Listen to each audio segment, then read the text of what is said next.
What's going on, guys? Nate Gould here, and today I'm responding to a viewer's comment. His name is Home in Spain, and he said, according to some CSGO casters such as James Bardolph, bomb site B in train is the easiest site to retake. Could you give some information on how to retake B site as a team in a methodical way? Hope to see this channel grow. Happy New Year. First of all, Home in Spain, thank you for the kind words. Happy New Year to you, brother, and let's see if I can answer your question here. The first thing we're talking about is the A player's responsibility in the B retake, and that is to save utility. You want this Z guy to have a molly smoke and a frag, because first of all, if he saves this position, if he saves it until an execute, it's very powerful to have all three of these nades, and I'm gonna explain why.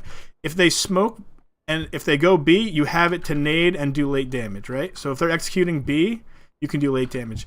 If they try to fake B and come A, you can slow it down so people can rotate, and it gives people a chance, right, to get up close to try to screw them out if they try to re-smoke late. So he has that for that. And if they try to execute A right away, he can also slow down the push to make sure that you can get rotates in. So it's very important for your Z player to hold out on his nades as long as possible. When we play train, we have one guy, Molly Olaf early, and unless they're pushing and peeking Ivy with an op a lot, or they're pushing out T-Con a lot and trying to just do really fast plays A, we save our utility until they execute. Because in my train breakdown video, I talk about how it's really easy to stop executes with utility, but if you burn all your utility too early, some teams, you burn utility because they're pushing so fast and you do a lot of damage, and so it's not a waste. But if it's not one of those teams and you're just throwing stuff to throw stuff, it can be a huge waste. Now, the next important thing about retaking B is how the B players have their initial contact. The initial impact of the B players is really important.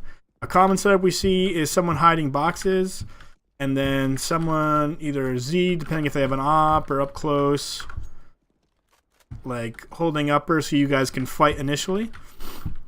The big issue with this one is that I think this is a strong position, especially if, like, you know, you flash out or you're peeking here, you spray so they look here, you come right back to here, and then this guy peeks, kind of like a little bait and switch. But the issue I see a lot of people too, and I've done it before, is that when this guy starts to fight, you peek out wide to try to help him, and you get picked from upper.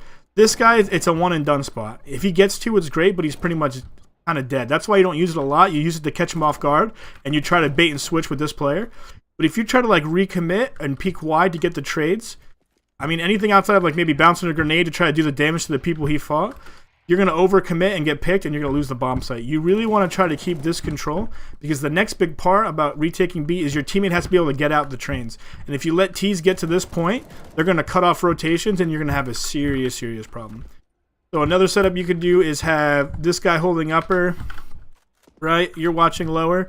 When they start smoking like this, you call for your opper to come, and he holds upper. And then once your opper's pinned upper, you guys both kind of look here.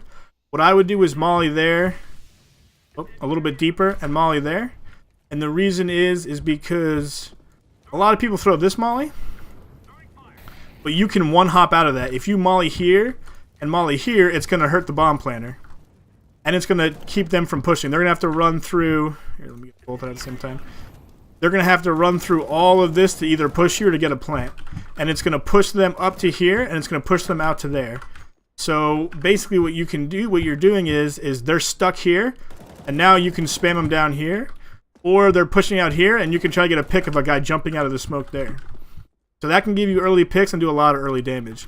Then when your opper's holding upper, your other guy comes Z, he can throw another molly back there, and it's going to push the guy behind gray now. Now you can throw your nades behind gray and do a lot of damage. And if you have that opper with the smoke flash molly, you guys can work up together trading. You guys can, you know, have all of your teammates coming up through each train so you guys can trade. And just make sure you're not committing to an off angle from the upper. Make sure this guy has to commit to your opper to be able to shoot you. If you guys do that and you guys work up here, as long as you push him back and smoke the site, you hold an off angle here so that they have to commit out of upper to get the kill and commit out of lower, so that when he wide beaks, you spray him down, and when this guy comes out here, he gets up, and then this guy diffuses, and that classic molly bounce is eliminated. So it's really easy to retake that way, but the two main keys, again, just one more time to reiterate, is you need to hold this line. You cannot give the T's, you can't give them the map control. So you can play it risky and try to fight early here, but just know that if you overcommit and die, you're probably going to lose the retake. That guy's job is to do damage, and you can't do it every round. It's kind of like a surprise attack. You can bait and switch with them and jiggle back and forth so they look at you and then have him peek. But outside of that, you really don't want to commit to it. The other way you can hold back here, you can hold a guy on train watching upper. I mean, there's a million ways you can do it as long as you're talking about what you're holding.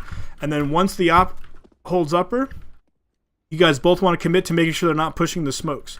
So having one teammate here holding this and jiggling this, holding this angle, and then just kind of jiggling back and forth every few seconds. And then same thing here, just watching the smokes. And then when your team's in, you just work up each side of the train, because even if there's a guy here, right?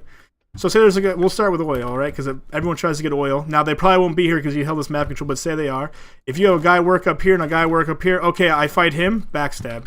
Same thing here. If you have two guys working up this side of the train and an upper Z, I peek here, there's 2 or 3 people. Maybe I get a kill and fall back. Oh shit, there's a guy here, I'm dead. So it's, as long as you have someone covering your upper and you're not peeking into upper, you can very easily trade all these kills and push them back, and then smoke and defuse with your upper holding upper and just a guy holding an off angle on lower. Do not try to hold this angle. A lot of people try to do this move. Like, all right, I got him if he comes lower. The issue is that when you're holding this angle,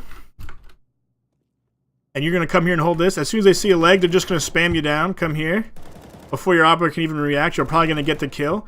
And then it comes down to this guy pushing up. So you want to just hold an off angle and just make him commit to you. Make this guy commit out so that he has to peek out wide like this to kill him. And then you get like a nice body shot. Don't line up on this guy. Just kind of chill out here.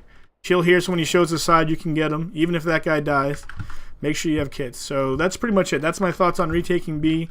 And that's why I think it's so easy. It's just, it requires a little bit of teamwork and the initial contact off of your B players and holding on to your nades to make sure you can retake. This is a map where nades are very useful. This is like old Inferno, right? Like if you throw all your nades early in Inferno, you're going to lose your CT side. If you hold your nades and wait until they execute and they're committing, you can do a lot of damage and it makes your life so much easier. It's the same concept on train. You want that utility late. So let me just make sure I don't torture your name. Home in Spain, thank you again for the kind words and for the question. I hope this answered it. If anyone has any comments or questions below about how they retake it or retaking any other site or anything like that, let me know and I'll try to give you my 2 cents. Like I said, this is just my opinion on how train plays out. Obviously, there's other opinions and other ways to do things, and I'd like to know what yours is. So thanks a lot, guys, for watching. We'll see you soon.